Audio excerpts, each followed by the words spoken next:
زانی پێغەمبەری خۆشەویستمان صلى الله عليه وسلم چۆن بۆ ڕۆژوگرتن أبو الدرداء رضای خوای لێ بێ دەفەرمێ خرجنا مع رسول الله صلى الله عليه وسلم في بعض أسفاره في يوم حار لەگەڵ پێغەمبەری خوادا صلى الله عليه وسلم دەرچوین لە هەندێک لە سەفەرەکانیدا بە شێوەیەک بەڵام ڕۆژێکی زۆر گەرم بوو.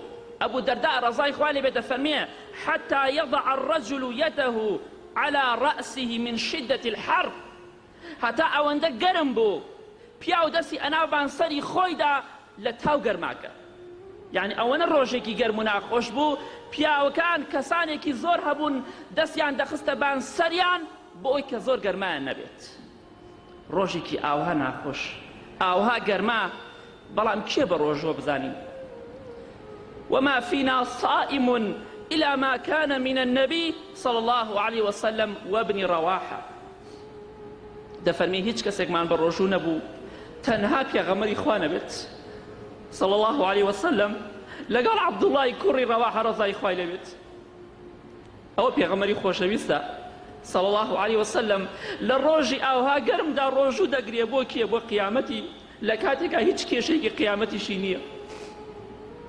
ئەی تۆ بۆ ڕۆژوو ناگری چاو لە پێغەمبەری خۆشەویست ناکەی صلى الله عليه وسلم. ئەوە حاڵی بۆ ڕۆژووی دەکرد خۆی ماندوو دەکرد خۆی تینوو دەکرد بەڵام هەر لە خوای پەروەردگار دەترسا لە قیامەت دەترسا بەڵام تۆش دەڵێ ڕۆژوم بۆ ناگیرێت هیچ عوزرێکی شەرعیشت نییە.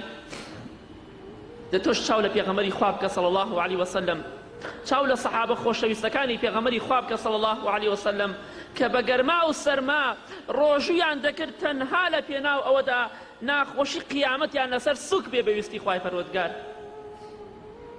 لە ڕۆژێکی ئاوها گەرمدا ڕەسوڵ اللای خۆشەویست صلى الله عليه وسلم بە ڕۆژووە